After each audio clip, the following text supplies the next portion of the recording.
आइए सुनते हैं आज की कहानी परिश्रम का फल। किसी गांव में भैरोमल नाम का एक धनी व्यक्ति रहता था। वो बहुत ही आलसी और कामचोर था। वो खेतीबाड़ी का सारा काम नौकर और मजदूरों पर छोड़कर घर पर आराम से सोता था। भैरोमल न तो कभी खेतों पर जाकर देखता और न ही कभी अपने बाग बगीचे की देखभाल करता था।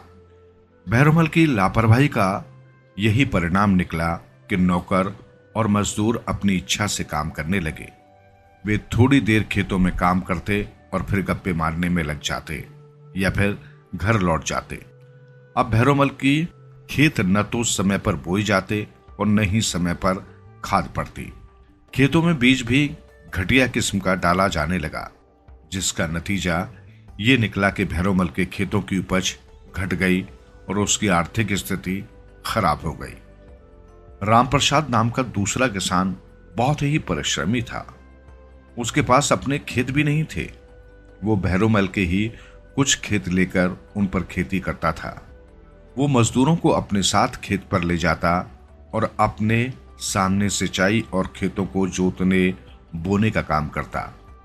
समय पर अच्छी खाद डालता। रामप्रसाद के साथ साथ उसके परिवार के लोग भी खेतों पर सुबह से शाम तक काम करते। रामप्रसाद के खेतों में उपज भी अच्छी होती थी। लगान आदि का खर्च निकालकर भी वो बहुत सारा अनाज बचा लेता था। इस प्रकार अपने परिश्रम से वो अमीर बनता चला गया। अपने आलसी स्वभाव के कारण भैरोमल गरीब हो गया और महाजन का बहुत सारा कर्ज भी चढ़ गया। अब भैरोमल को अपने खेत बेचने की जरूरत महसूस हुई।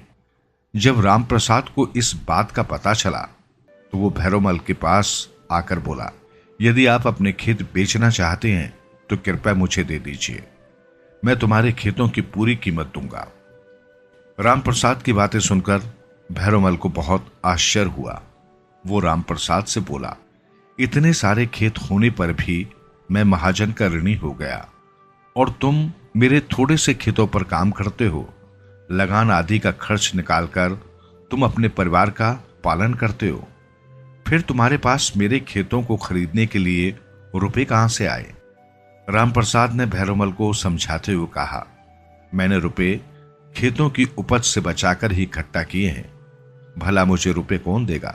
हाँ, आपकी खेती कराने और मेरी खेती करने के तरीके में बहुत अंतर है। आप नौकर और मजदूरों से काम कराने के लिए जाओ जाओ कहते रहते हो। इसी कारण से आपकी सारी धन दौलत समाप्त हो गई और खेतों को बेचने की नौबत आ गई।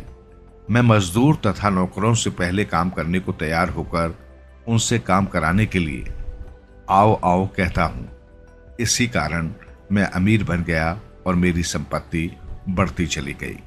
परिश्रमी लोगों की संपत्ति बढ़ती है और आलसी लोगों की संपत्ति नष्ट हो जाती है।